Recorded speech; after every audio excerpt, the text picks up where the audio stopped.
So I love this book, and I wanted to show you strictly because of this picture. This is some of my favorite art of just this little guy worshiping this big bug-looking thing.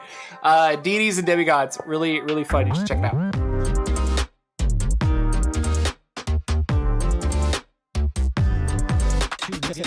Something we haven't really talked about yet is deities and, well, the gods in general. So we're going to talk a little bit about harmonics and that tie to magic and how that also ties to the divine. And then we're going to talk about relics of the past that have influenced the present. And I've been working on this for, I don't know, an hour or so, but I'm really excited to share with you. So let's go dive in. Hey everybody, Jordan here. The PH is silent. And we are doing more world building for Endegar, and this is going to be a good episode. It's not particularly about deities, but as I was writing, I feel like that is something we haven't touched on yet, so I want to bring it up and talk to you guys about it. So, jumping over here to Building Better Worlds. Our web writer challenge today is Spec and Society. How are people that have the power, the Jedi, the vampires, the whatever, how are they seen by the ordinary people? They do bring up a really good question that if you are in a magic-rich, magic-heavy world, what about the people who don't have magic? How are they looked on? Are they, lower than dirt? And if we want to take that even a step further, is... humans have these magical powers and these packs, and elves have magic or something like that. But goblins are not necessarily innately magical, or we could even go a step further with, just regular animals. So even though goblins are sentient, are they viewed the same as a fox or a bear or things like that? Because it is just like, you're not magically inclined kind of a thing. And so maybe a magical goblin would be really interesting.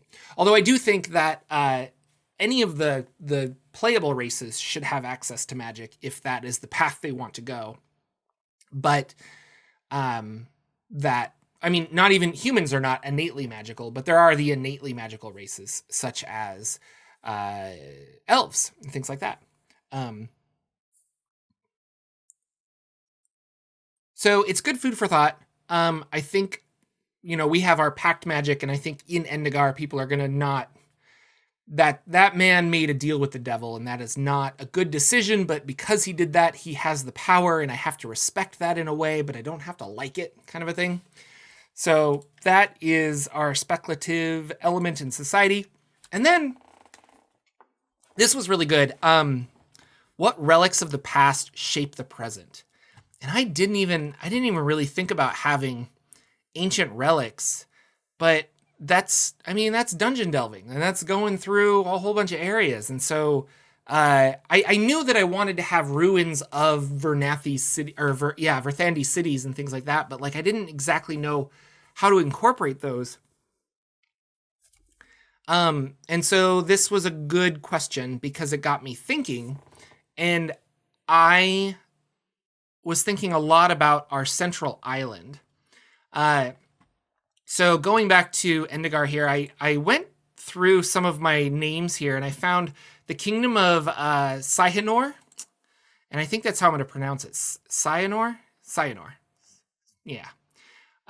And this was a randomly generated, but I just like the name of it. And I like that this is going to be the central island.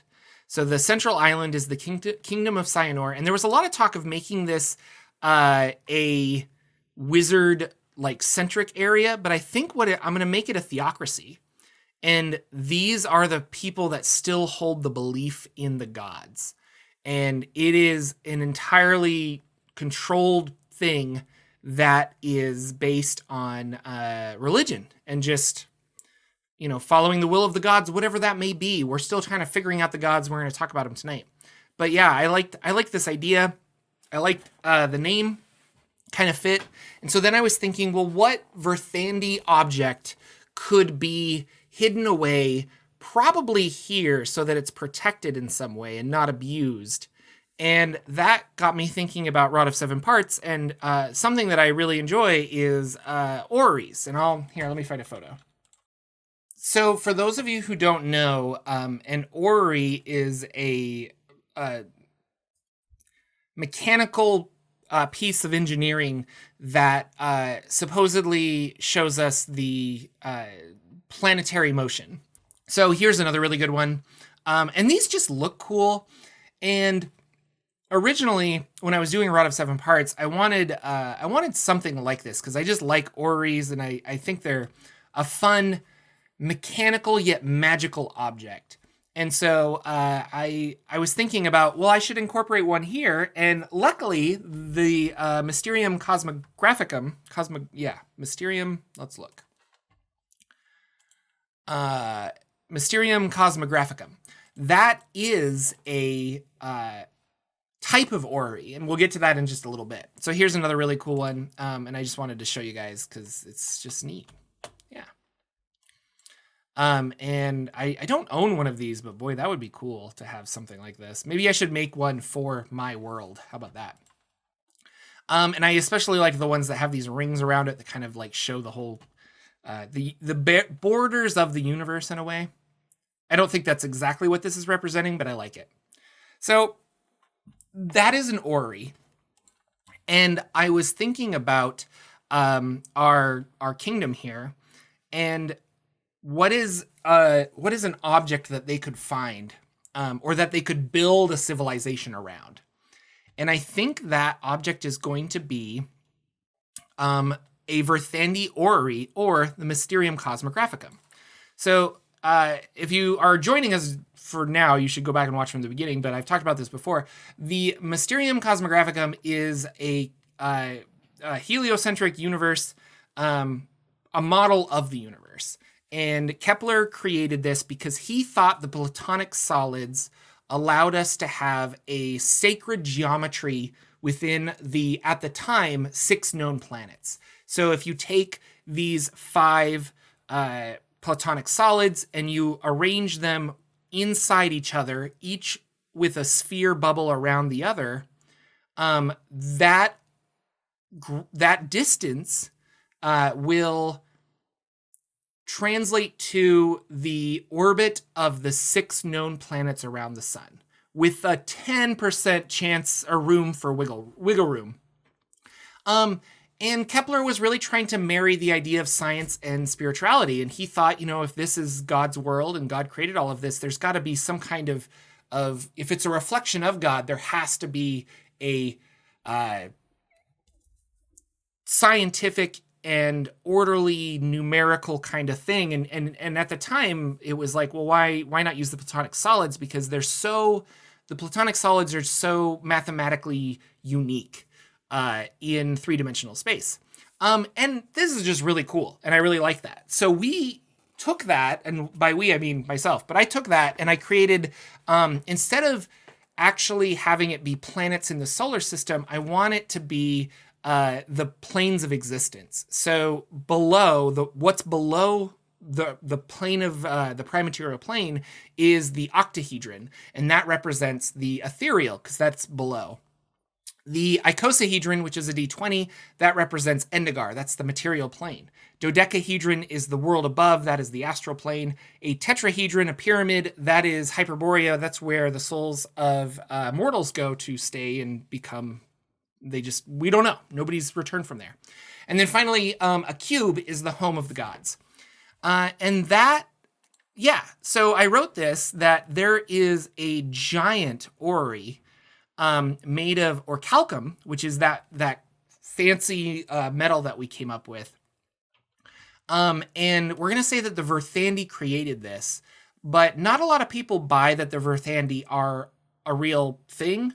So it's one of the great mysteries of the world, and that's why it's called the Mysterium Cosmographicum, or the cosmic mystery.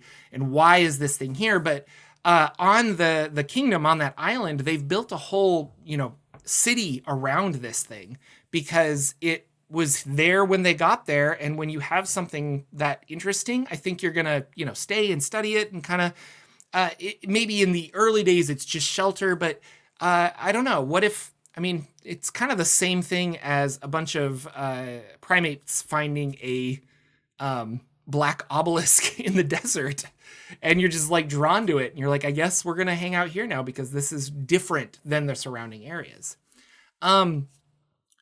The cosmic mystery, or to some, the great secrets of the world, we'll have an orrery that depicts this. So it starts with a very, not a small, but we'll have a D8 wrapped in a clear sphere. And maybe that's the bright glass could be the sphere. I'm not sure.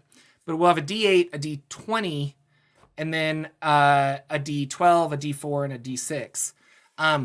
And if this is going to be a theocracy, and this is going to be like the basis of religion in Endegar right now, I want this orrery to marry religious and magical beliefs together, just like Kepler was trying to marry spiritual and scientific beliefs together.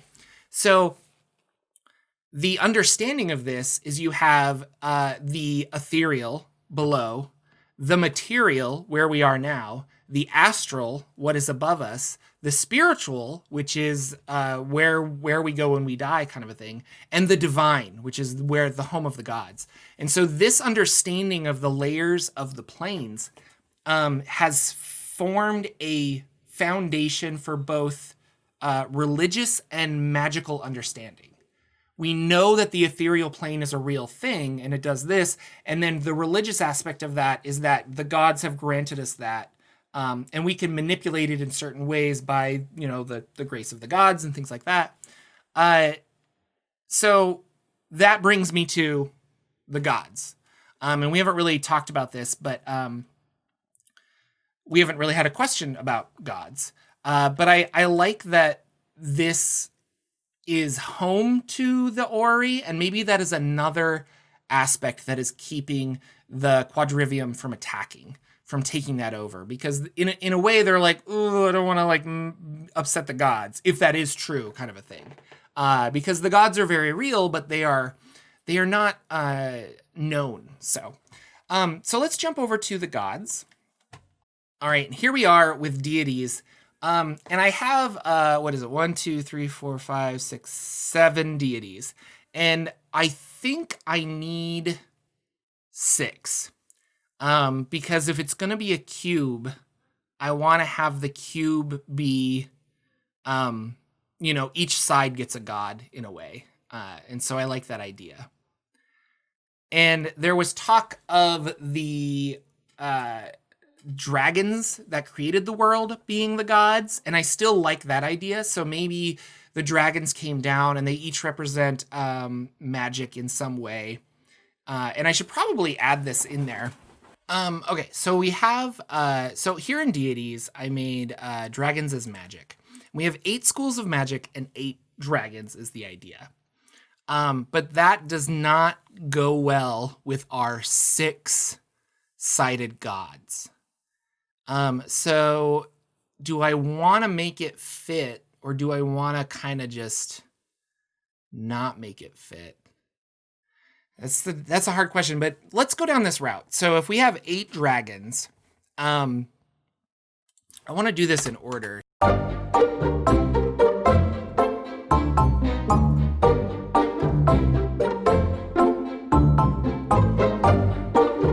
Okay, so I was thinking, yeah. Okay, so we're back. So I wrote, after creating Endegar and separating the planes to protect it, life flourished and the dragons returned to their home. But 2 stayed. Transmutation, the dragon of transmutation, became one with Endegar, keeping it from falling back into the ethereal, and divination became the moon to watch her creation through the ages. And I like that. So then we have the 6 gods returning, but there were 2 that stayed, and that would explain our moon, and that would also explain Endegar. But that doesn't really translate into the dragon that lives in Endegar. So that might be something different. I just need to figure it out. And it also changes a whole big thing of the dragon eating other dragons and stuff like that. So I'm not really sure if I want them to be the gods, but that's a route we could go with the mythology. Another one is I came up with a bunch of deity concepts here. of public domain ideas like nature, death, sun. These are just, whatever. And then I liked the idea of the zodiacs. So what if we had the deities based off of the zodiac? And I thought that'd be kind of fun as well. So I wrote down a bunch of stuff. I haven't really used these, but I just wrote it down. Then I came up with a bunch of different one, and here's some sample powers from a Planescape book that I have. And all of these are from Greek or Norse mythology. I kind of just found some interesting stuff, or various mythologies, I should say. I don't even remember some of them because I did this a long time ago. These were the ones I kind of stuck with, though. So Hecate, and my goal with these were to have these gods not. I didn't want them to reflect the concept of fire, or I didn't want them to reflect I don't know, the earth, or it's kind of hard. I'm having a hard time putting it into words, but I wanted the gods to be personifications of ideas that humans have. So animals don't worship gods, but animals also don't have a concept of knowledge and fate and law and chaos and kind of things like that. So I also wanted each one to be not to be two. And I also wanted each god to have two sides of the same coin. And so fate and luck is a really good one. You worship Norcia, the goddess of fate, if you believe in fate, but you also could worship her if you need to change your fate and use luck to do something else. And so I liked that. And so a lot of these don't make a lot of sense, but I'll go down. We have Hecate, knowledge and joy, Norcia, fate and luck, Platulus, wealth and freedom, Ta, crafting and destruction, Senkus, trust and deception, the Grey Lords, which would be law and chaos, and Vanith, time and death. So I'm inclined to get rid of the Grey Lords. I just like the idea of this. Remove for 6 gods instead of 7. So I might remove them, but they were just an interesting idea of law and chaos, and I don't know, I liked it a lot. So maybe I'll find something there. But yeah, these are all they're public domain things, and Hecate is really cool. Or Ogma is another one we could use, but I think I liked Hecate more than Ogma.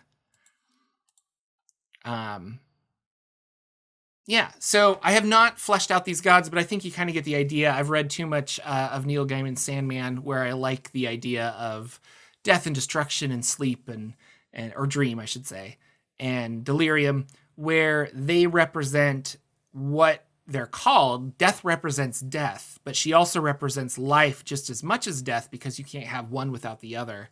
And that was kind of the concept I was going for, where they represent two things.